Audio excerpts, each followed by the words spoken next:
Salam pergerakan, salam visioner muda dan Forza Sosiale.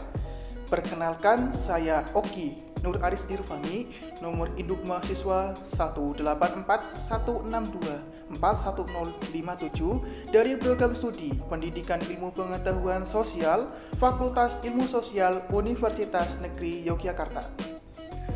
Pada kesempatan yang luar biasa ini, saya akan melakukan simulasi pembelajaran jarak jauh atau pembelajaran dalam jaringan dari materi IPS SMP MTS kelas 8 semester 2 dari kurikulum 2013, yaitu tentang materi redistribusi pendapatan.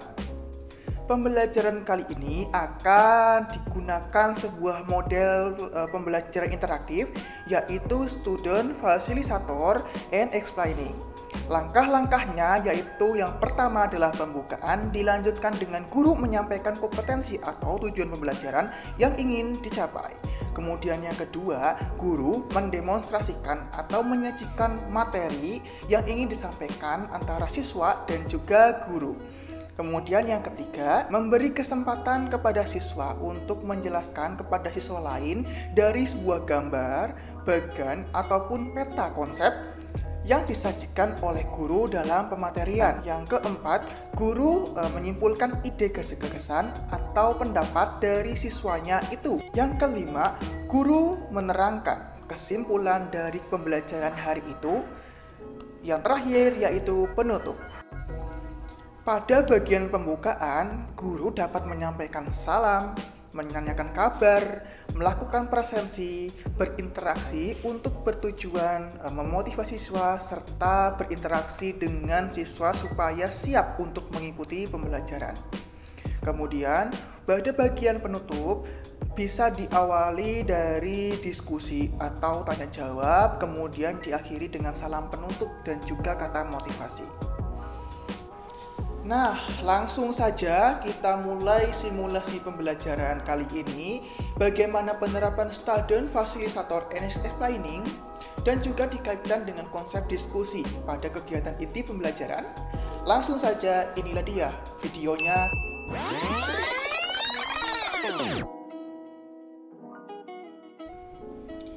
Assalamualaikum warahmatullahi wabarakatuh.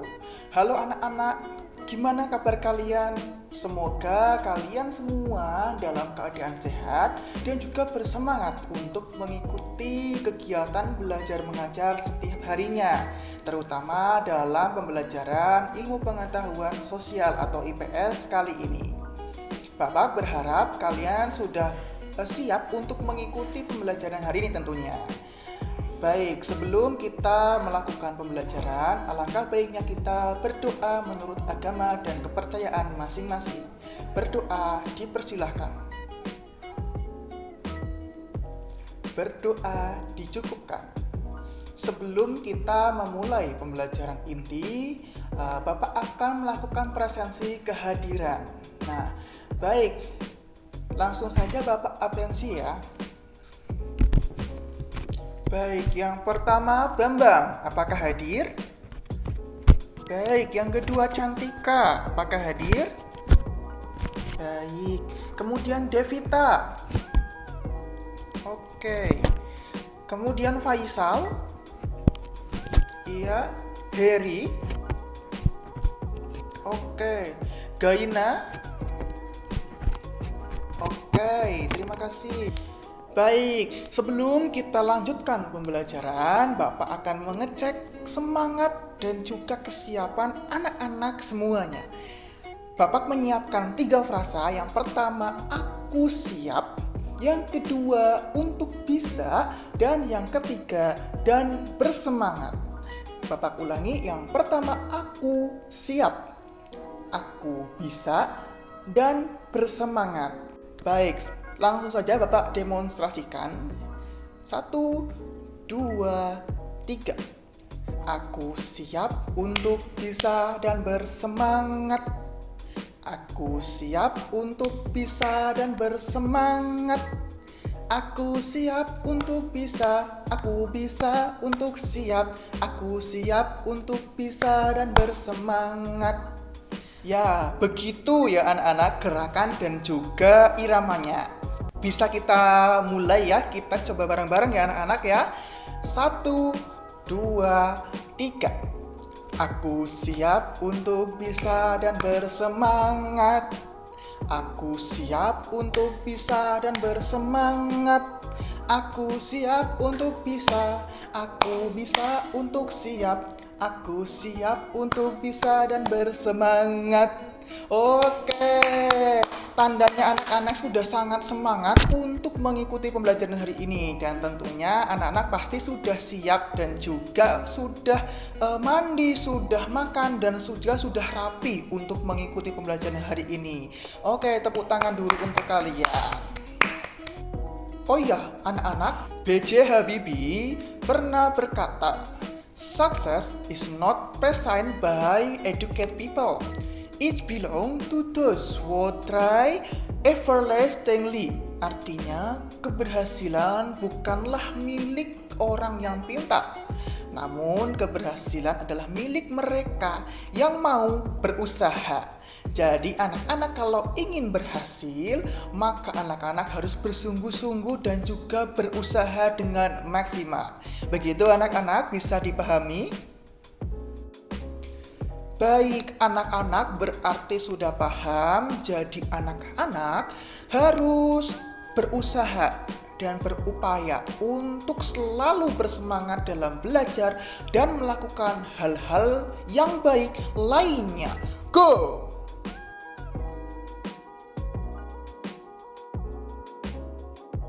Baik anak-anak, kita langsung masuk ke dalam pematerian dalam kegiatan belajar hari ini. Nah, berikut kompetensi atau tujuan kegiatan pembelajaran hari ini yang Bapak ingin capai, seperti yang tampil di layar ini.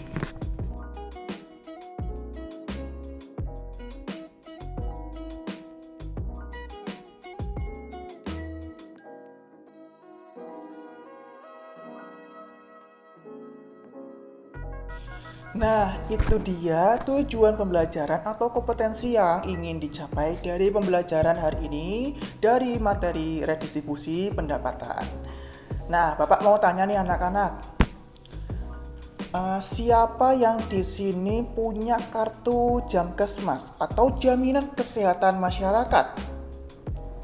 Oh iya, adakah yang di sini orang tua atau keluarganya mempunyai industri kecil seperti UMKM? Ada tidak? Atau anak-anak sudah pernah membayar pajak? Atau bahkan anak-anak pernah melihat papan di Pertamina pom bensin yang bertuliskan BBM subsidi? Ada tidak? Nah, anak-anak, semua itu mempunyai hubungan erat dalam materi yang akan kita pelajari hari ini, yaitu redistribusi pendapatan. Benar sekali. Kesenjangan antara orang kaya dan orang miskin dapat menyebabkan suatu kriminalitas dalam kehidupan bermasyarakat, didorong oleh karena faktor ekonomi dan juga sosial yang mempunyai hubungan erat dalam ranah hukum. Dalam menangani permasalahan tersebut, pemerintah menerapkan suatu program dan strategi, yaitu redistribusi pendapatan nasional. Nah, apa sih itu redistribusi pendapatan? Pengen tahu? Ya, redistribusi atau pendistribusian kembali pendapatan adalah pendistribusian kembali dari masyarakat kelompok kaya kepada masyarakat kelompok miskin, baik itu dari pajak ataupun pungutan-pungutan yang lainnya. Baik, Bapak akan mengulangi. Redistribusi pendapatan adalah pendistribusian kembali pendapatan masyarakat kelompok kaya kepada masyarakat kelompok miskin, baik itu dari pajak ataupun pungutan-pungutan yang lain. Kuncinya yaitu yang pertama pendistribusian kembali pendapatan, yang kedua dari kelompok kaya ke kelompok miskin, dan yang ketiga dari pajak dan pungutan. Anak-anak bisa memahami sampai sejauh ini? Nah, bentuk dari redistribusi ada dua, yaitu vertikal dan juga horizontal. Redistribusi pendapatan vertikal adalah pendistribusian dari transfer dari orang kaya kepada orang miskin. Ini adalah bentuk dorongan kepada orang lemah dari segi ekonominya. Nah, untuk redistribusi horizontal adalah transfer antar kelompok, yaitu dari suatu kelompok ke kelompok yang lainnya. Contohnya, anak-anak pasti sering mendapatkan uang saku dari orang tuanya kan? Nah, itu adalah bentuk dari redistribusi horizontal. Begitu anak-anak, bisa dipahami?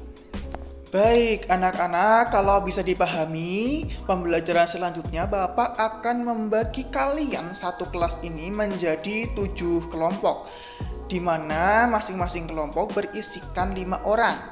Nah, untuk pemilihannya urut absen saja ya, anak-anak. Nomor 1 sampai 5 maka kelompok 1.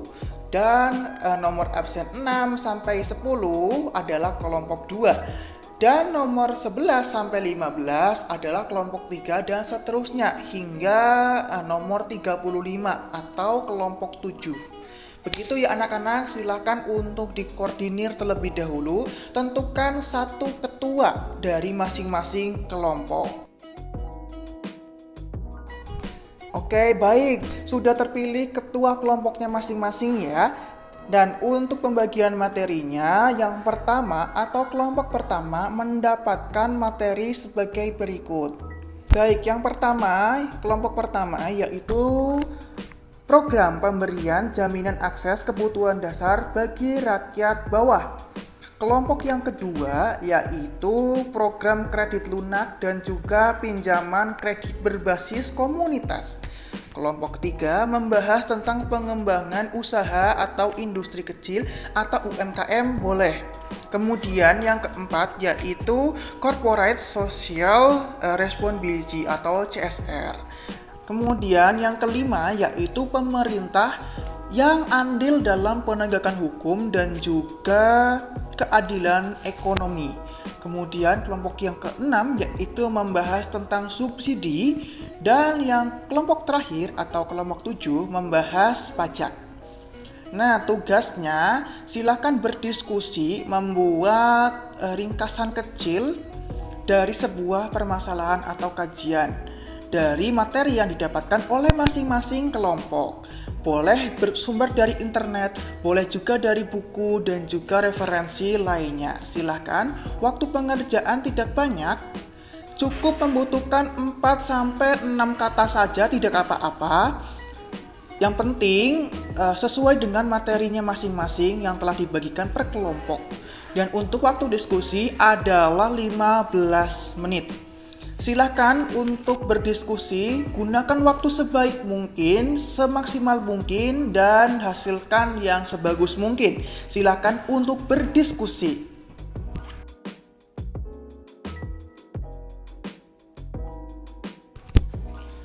Baik, waktu diskusi telah habis. 15 menit kalian sudah kalian gunakan untuk merancang ringkasan materi atau poin-poin penting dari masing-masing kelompok beserta materinya. Silakan ditunjuk mau ketua ataupun perwakilan dari masing-masing kelompok yang nantinya akan mewakili satu kelompok itu untuk mempresentasikan dan juga saling men-share apa yang didapatkan dari hasil diskusi masing-masing kelompok. Bisa dipahami anak-anak? Silahkan dari kelompok 1 sampai kelompok 7 untuk menentukan siapa yang akan mempresentasikan hasil diskusi kalian. Baik, langsung saja kita mulai supaya urut, maka yang pertama maju adalah kelompok 1. Silakan kelompok 1 untuk mempresentasikan hasilnya.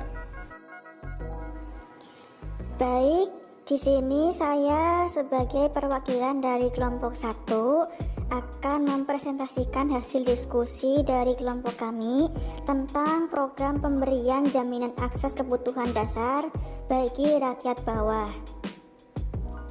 Langkah awal yang diterapkan pemerintahan dalam upaya pemerataan pendapatan di Indonesia atau di masyarakat yaitu dengan memenuhi kebutuhan rakyat.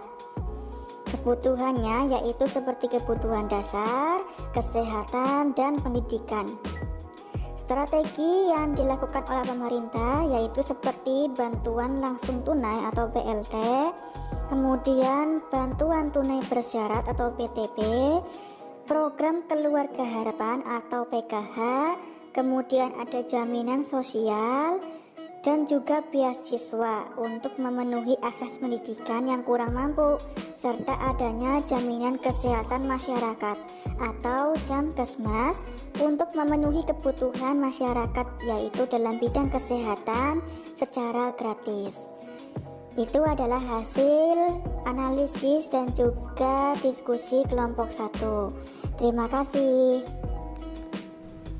Baik, terima kasih untuk kelompok 1 ya yang telah mempresentasikan hasil diskusinya. Sudah cukup lengkap dan juga bisa dipahami oleh teman-teman yang lainnya. Namun, Bapak akan tetap memberikan tambahan. Jadi benar apa yang dikatakan oleh kelompok 1 tentang program pemberian akses kebutuhan dasar bagi masyarakat bawah sudah benar. Namun kebutuhan tersebut mencakup apa saja? Yaitu yang pertama yaitu kebutuhan dasar manusia, yaitu sandang, papan, dan juga pangan.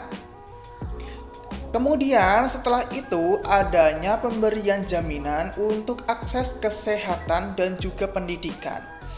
Nah, contohnya tadi sudah disampaikan dengan jelas ya oleh kelompok 1, termasuk dana BOS atau biaya operasional sekolah kalian itu adalah salah satu usaha pemerintah dalam pemerataan, dalam redistribusi pendapatan. Itu tambahan dari Bapak. Bisa dipahami anak-anak? Oke, kalau bisa kita lanjut untuk presentasi kelompok 2.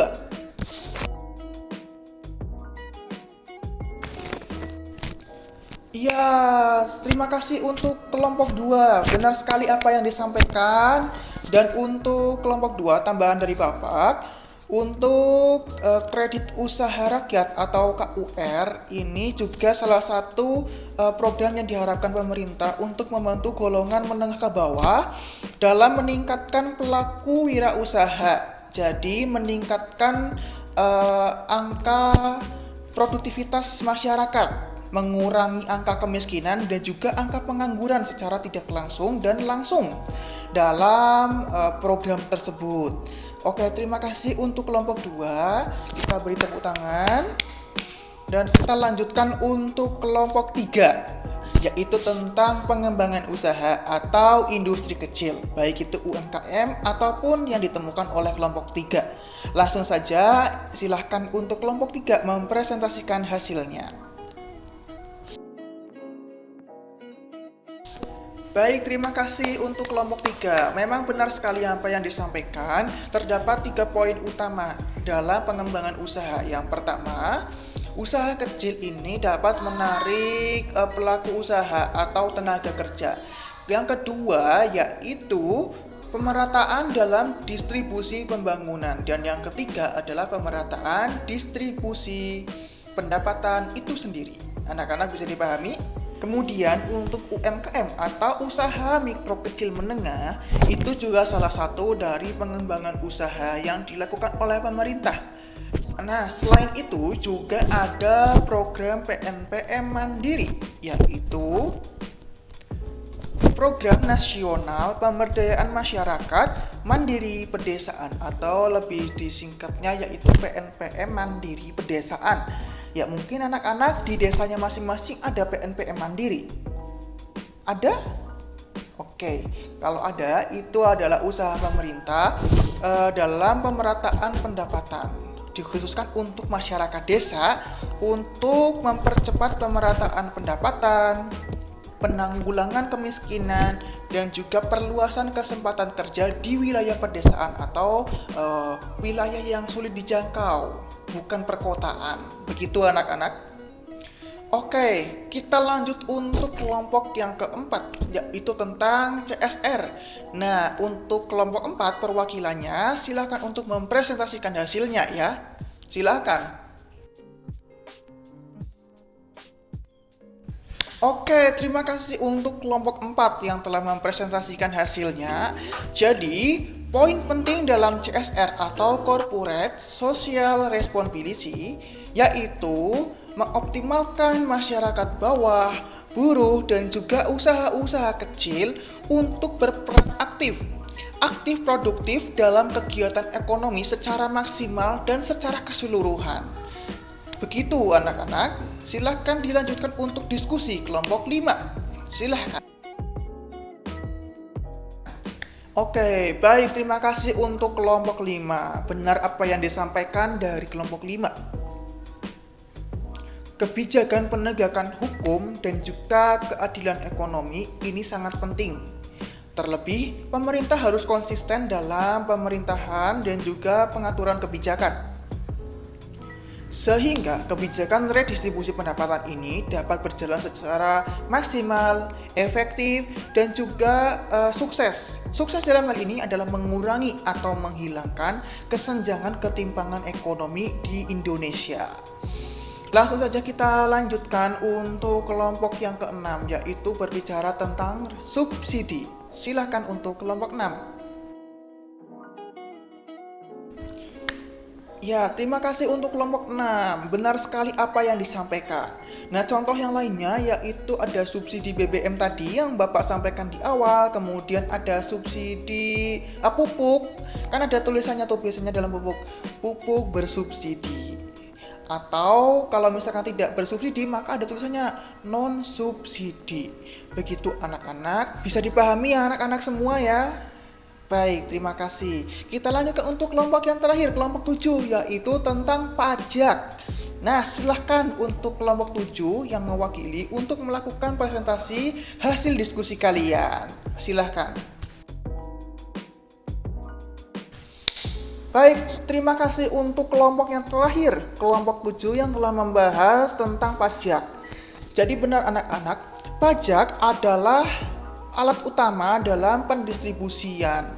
Artinya pajak ini dibayarkan oleh masyarakat yang mampu atau bisa kita katakan masyarakat yang di atas rata-rata, menengah ke atas, karena mereka adalah yang mempunyai uang dalam jumlah banyak. Artinya semakin banyak barang yang dibeli ataupun harta yang dimiliki, maka semakin tinggi pula pajak yang harus dibayarkan kepada pemerintah. Baik itu pajak kendaraan, pajak pendapatan, pajak penghasilan, dan juga pajak yang lainnya. Begitu anak-anak. Terima kasih. Itulah materi keseluruhan dari materi redistribusi yang telah kita pelajari hari ini.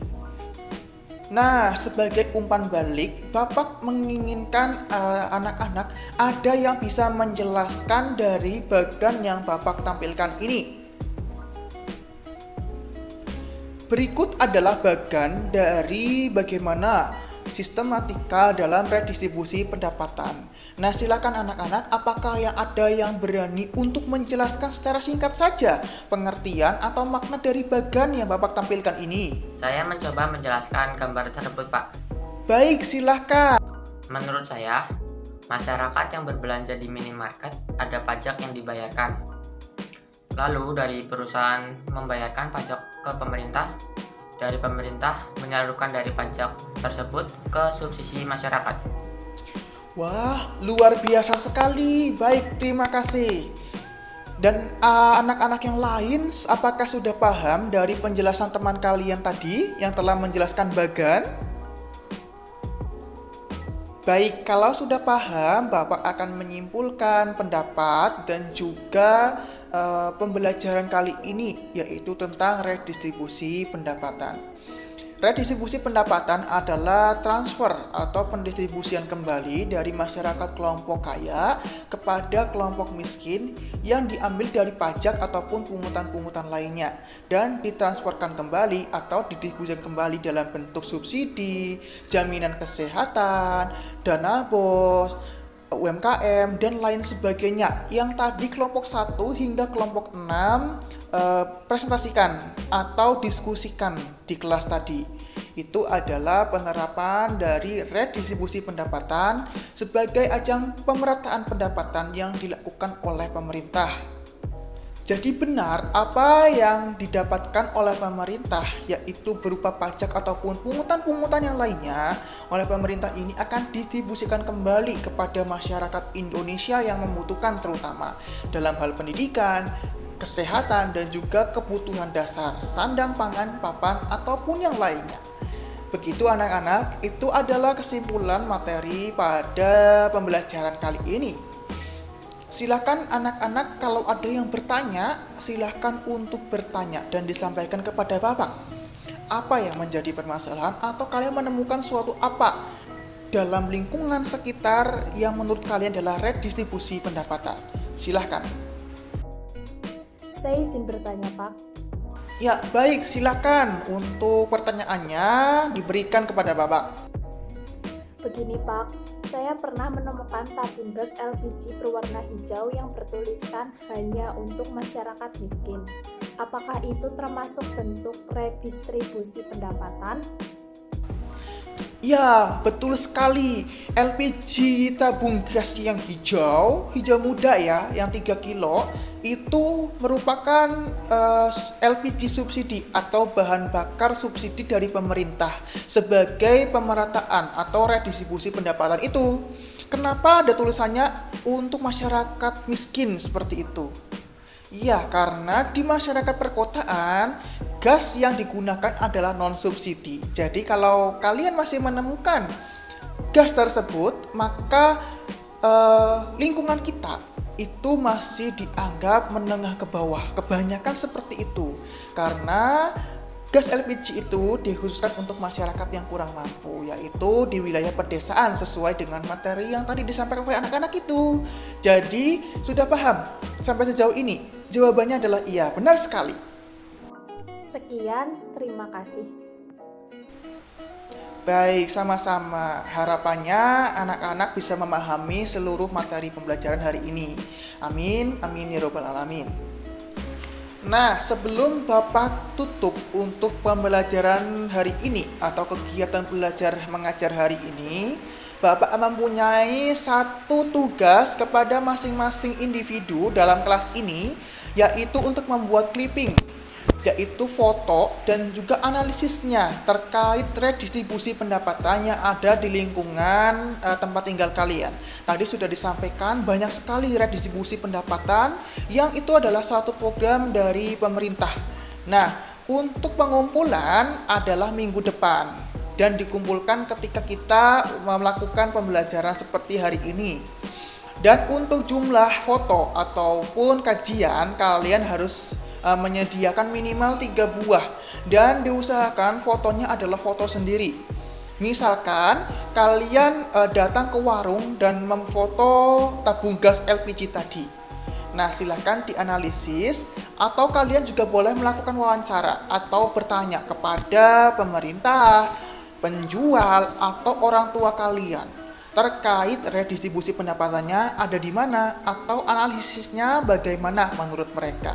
Silakan untuk waktu pengerjaan 1 minggu dengan 3 buah foto atau hasil kerjaan yang disatukan dalam satu file PDF, yaitu tentang bentuk redistribusi di lingkungan sekitar atau lingkungan tempat tinggal kita. Baik, sekiranya bisa dipahami anak-anak semua? Baik, alhamdulillah. Jadi sudah paham terkait materi hari ini dan juga tugas untuk 1 minggu ke depan.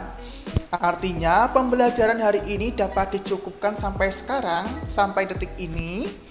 Dan anak-anak harus selalu menjaga semangatnya, menjaga kesehatan, dan terus menerapkan 3M. Memakai masker jika keluar rumah, menjaga jarak dengan orang lain, serta mencuci tangan menggunakan sabun dan juga air yang mengalir. Baik anak-anak, jika tidak ada yang ingin disampaikan lagi, maka alangkah baiknya untuk menutup pembelajaran hari ini kita berdoa kembali sesuai dengan agama dan kepercayaan kita masing-masing. Berdoa dipersilahkan. Berdoa cukup. Baik, terima kasih anak-anak yang telah mengikuti pembelajaran hari ini. Harapannya kita senantiasa diberi kesehatan untuk bertemu pekan depan atau minggu depan. Begitu anak-anak. Dan Bapak mengucapkan terima kasih atas waktunya yang telah diberikan dan juga kesempatannya sehingga kita dapat melakukan kegiatan belajar mengajar hari ini. Dan secara tuntas kita telah mempelajari redistribusi pendapatan. Orang berkata, siapa yang bersungguh-sungguh akan meraih kesuksesan. Jadi anak-anak silahkan, kalau misalkan kalian ingin sukses, maka kalian harus rajin belajar, harus fokus dengan apa yang kalian kerjakan, dan juga tentunya harus dilandasi dengan niat yang kuat supaya kesuksesan berada dalam pihak kalian. Dari Bapak cukup sekian. Kurang lebihnya mohon maaf. Billahi taufiq wal hidayah. Ihdinas syiratal mustaqim. Wassalamualaikum warahmatullahi wabarakatuh. Sampai jumpa anak-anak. Jaga kesehatan. Bye-bye.